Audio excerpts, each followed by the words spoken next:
Assalamualaikum warahmatullahi wabarakatuh. Salam sejahtera untuk kita semua. Bapak Ibu, pada video kali ini kita akan membahas tentang publikasi ilmiah, khususnya bagaimana menuangkan laporan penelitian, salah satunya laporan PTK, ke dalam sebuah artikel jurnal ilmiah. Pembahasan ini menjadi penting mengingat UKIN juga mencakup komponen melaksanakan penelitian dan publikasi. Kemudian apa saja yang tercakup dalam komponen penelitian dan publikasi? Kita bisa melihat pada layar. Yang pertama adalah publikasi di jurnal internasional yang akan mendapatkan skor atau kredit sebanyak 3 poin. Kemudian publikasi di jurnal nasional Sinta 1 dan juga Sinta 2 mendapatkan skor 2,5 poin. Publikasi di jurnal yang memiliki EISSN dan DOI itu akan mendapatkan skor 2 poin. Publikasi di jurnal nasional 1,5 poin. Kemudian laporan hasil penelitian, misalnya laporan PTK yang telah diseminarkan di sekolah mendapatkan poin 1. Laporan hasil penelitian yang belum diseminarkan akan mendapatkan poin 0,5. Kemudian karya ilmiah, best practices di jurnal ataupun proceeding internasional akan mendapatkan poin 3. Kemudian karya ilmiah ataupun best practices yang terpublish di jurnal ataupun proceeding nasional akan mendapatkan 2,5 poin. Kemudian pada proceeding provinsi akan mendapatkan 2 poin dan tulisan karya ilmiah populer di mass media nasional akan mendapatkan 1,5 poin. Bapak Ibu bisa mengumpulkan lebih dari satu penelitian atau publikasi.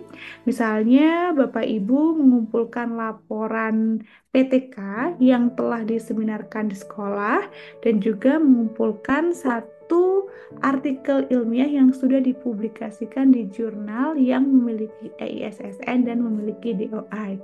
Maka skor Bapak Ibu akan mendapatkan 1 poin dari laporan PTK yang telah diseminarkan sekolah dan 2 poin dari artikel ilmiah yang dipublikasikan pada jurnal ber-EISSN dan memiliki DOI.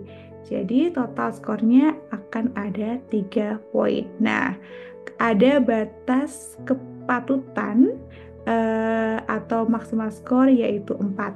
Untuk informasi lebih detail tentang komponen penelitian dan publikasi serta penilaian akan dijelaskan dalam sosialisasi kita yang akan disampaikan oleh Bapak Kaprodi PPG. Baik, Bapak Ibu, selanjutnya kita akan mengenal apa itu artikel ilmiah dan bagian-bagiannya. Baik, ini adalah contoh template atau format artikel pada salah satu jurnal di kampus kami. Setiap jurnal ilmiah akan memiliki template atau format yang mungkin saja berbeda. Pada kali ini kita akan mengenal bagian-bagian yang umumnya harus ada di sebuah artikel jurnal ilmiah. Ya, bagian yang pertama adalah judul. Judul merupakan cerminan utama dari isi artikel, sehingga judul itu harus merefleksikan isi artikel. Judul harus singkat dan juga padat. Judul biasanya tidak lebih dari 15 kata. Judul yang memiliki jumlah kata terlalu banyak itu tidak disarankan. Ya, hal ini ditujukan agar judul itu tetap ringkas dan juga informatif. Kemudian bagian yang selanjutnya adalah identitas penulis. Identitas penulis biasanya mencakup nama lengkap tanpa gelar, kemudian afiliasi atau institusi, Kemudian selanjutnya juga alamat email. Informasi ini penting untuk menunjukkan tanggung jawab ilmiah dan memudahkan pembaca melakukan komunikasi lanjutan.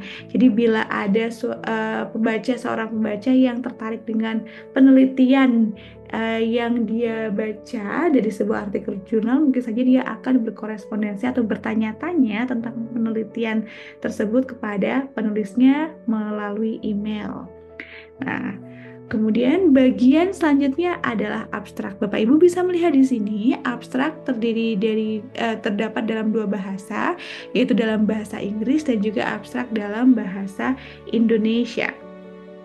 Abstrak merupakan ringkasan dari keseluruhan isi artikel. Abstrak biasanya ditulis dalam satu paragraf dengan panjang sekitar 150 hingga 250 kata, bergantung dengan aturan dari jurnal masing-masing, jurnal yang dituju.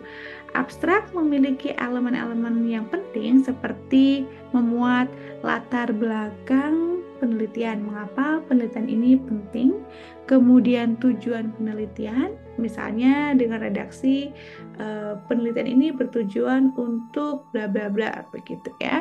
Kemudian abstrak juga harus memuat metode atau langkah-langkah penelitian yang diperlukan. Apakah penelitian ini menggunakan pendekatan kuantitatif, kualitatif, kemudian desain penelitiannya seperti apa, kemudian data collection tekniknya seperti apa, begitu. Perlu dijelaskan dalam abstrak secara singkat.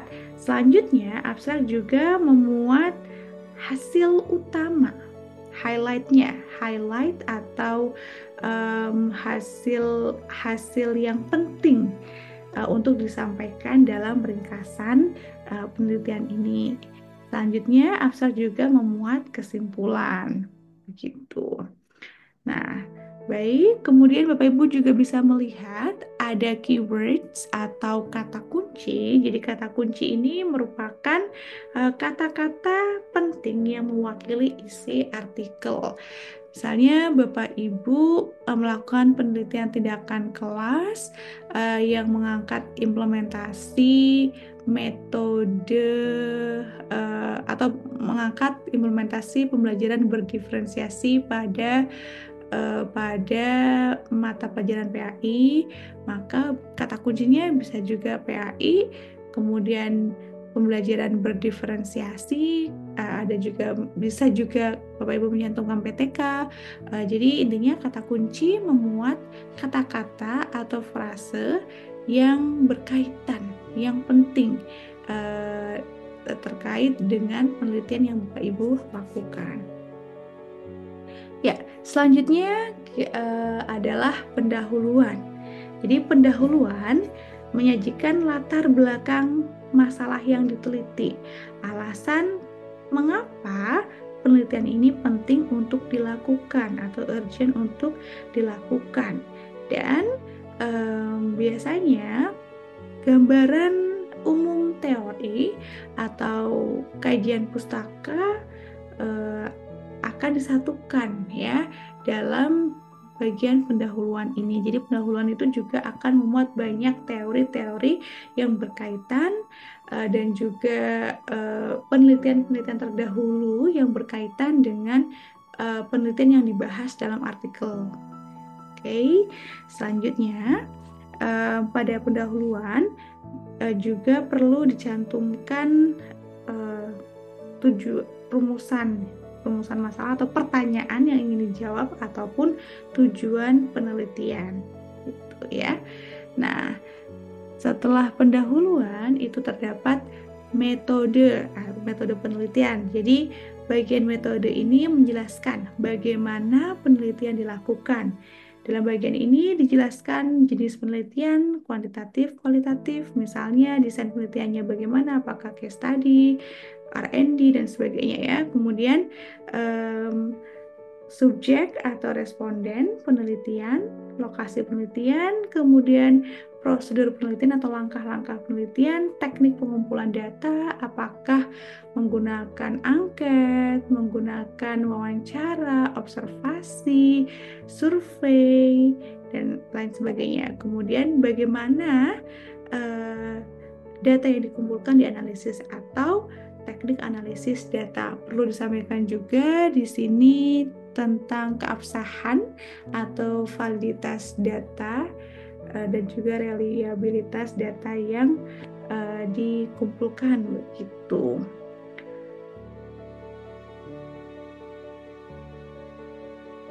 Nah, tujuan dari bagian ini adalah agar penelitian dapat direplikasi atau dilakukan oleh para peneliti lain. Jadi memberikan gambaran bagaimana penelitian ini dilakukan. Selanjutnya adalah hasil dan pembahasan. Jadi pada bagian hasil dan pembahasan ini bisa disatukan ataupun bisa dipisah menjadi hasil tersendiri dan juga pembahasan tersendiri bergantung dengan ketentuan jurnal yang dituju gitu. Jadi pada bagian hasil ini menyajikan data dan temuan yang diperoleh dari penelitian. Hasil bisa disajikan dalam bentuk tabel, grafik, ataupun narasi. Kemudian setelah menyajikan data, kita juga perlu melakukan pembahasan. Jadi pembahasan dilakukan dengan mengaitkan hasil dengan teori atau penelitian sebelumnya. Peneliti menjelaskan mengapa hasil tersebut muncul dan apa maknanya dalam konteks penelitian. Ya, jadi seperti bisa dilihat di sini pada pembahasan kita juga perlu mencantumkan teori-teori mengkomparasikan hasil penelitian kita, hasil temuan kita dengan teori-teori yang ada ataupun dengan dikomparasikan dengan penelitian-penelitian sebelumnya. Baik, selanjutnya setelah pembahasan ada bagian yang namanya kesimpulan. Jadi kesimpulan ini merangkum temuan utama dalam penelitian dan menjawab perumusan masalah. Kesimpulan ditulis secara singkat dan jelas tanpa menyertakan data baru. Ya, Bapak Ibu. Kemudian setelah kesimpulan ada daftar pustaka. Nah, daftar pustaka ini berisi semua sumber yang digunakan dan disitasi dalam artikel. Penulisan daftar pustaka harus mengikuti gaya kutipan tertentu bergantung dengan ketentuan dari jurnal masing-masing. Biasanya di Indonesia banyak yang menggunakan APA, ya Bapak Ibu. APA di sini bisa dilihat dimulai dari nama belakang penulis ya Bapak Ibu, kemudian tahun terbit, kemudian judul artikelnya, kemudian judul jurnalnya, halaman judul jurnalnya, kemudian di sini ada edisi ya, edisi dan volume, kemudian ada juga nomor DOI-nya.